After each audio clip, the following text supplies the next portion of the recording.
বাংলাদেশের ব্যাংক খাত এখন এমন এক মোড়ে দাঁড়িয়ে যেখানে খেলাপি ঋণ আর শুধু হিসাবের খাতায় সীমাবদ্ধ নেই, এটি রাষ্ট্রীয় অর্থনীতির জন্য সরাসরি হুমকি হয়ে দাঁড়িয়েছে।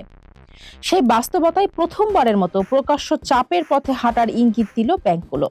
খেলাপি ঋণ গ্রহীতাদের নাম ও ছবি সহ তালিকা প্রকাশের অনুমতি চেয়ে বাংলাদেশ ব্যাংকের কাছে প্রস্তাব দিয়েছে association of bankers Bangladesh, ABB.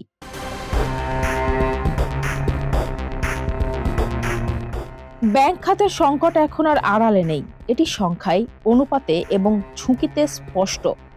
গত বছরের সেপ্টেম্বরের শেষে দেশের ব্যাংকগুলোর খেলাপি ঋণ দাঁড়িয়েছে 6,44,515 কোটি টাকা, যা মোট ঋণের প্রায় 36%। এক বছর আগেও এর হার ছিল মাত্র 17%-এর কাছাকাছি, অর্থাৎ মাত্র এক বছরে খেলাপি ঋণ বেড়েছে 3.5 লাখ কোটি টাকার বেশি, দ্বিগুণেরও বেশি।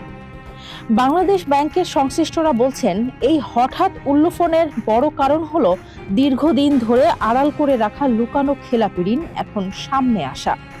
যদিও ডিসেম্বরের শেষে খেলাপি ঋণের হার কমে প্রায় 30%-এ নামার দাবি করা হচ্ছে, তবে সেই সময়ের পূর্ণাঙ্গ হিসাব এখনো প্রকাশ হয়নি।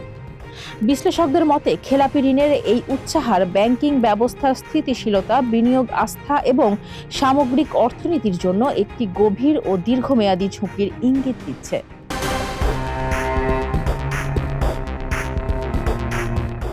এবিবির প্রস্তাবে 5 ধাপে খেলাপি ঋণ মোকাবেলায় রূপরেখা তুলে ধরা হয়েছে।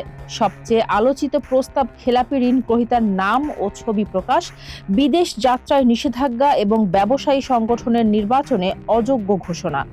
ব্যাংকারদের ভাষায়, আইনি ফাঁকফোকর আর সামাজিক দায়মুক্তের সুযোগ নিয়ে প্রভাবশালীরা বছরের পর বছর ঋণ ফেরত না দিয়েও স্বাভাবিক জীবনযাপন করছেন।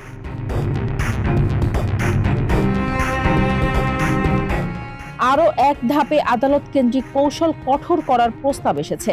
সিআইবি রিপোর্টের বিরুদ্ধে উচ্চ আদালত থেকে স্থগিতাদেশ পাওয়ার সুযোগ বাতিল, স্টে অর্ডারের বিপরীত বড় অঙ্কের অর্থ জমার বাধ্যবাধকতা এবং খেলাপি ঋণপ্রবণ জেলাগুলোতে আলাদা অর্থ ঋণ আদালত গঠনের দাবি জানানো হয়েছে।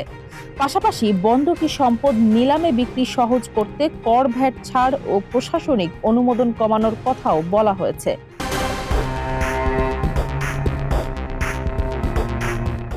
বাংলাদেশ ব্যাংকের কর্মকর্তারা বলছেন, আইনি কাঠামোর ভেতর থেকেই অনেক প্রস্তাব বাস্তবায়ন সম্ভব। তবে প্রশ্ন রয়ে যাচ্ছে, নেম অ্যান্ড শেম কি সত্যি খেলাপি সংস্কৃতির মেরুদণ্ড ভাঙতে পারবে, নাকি এটি হবে কেবল আরেকটি প্রতীকী পদক্ষেপ?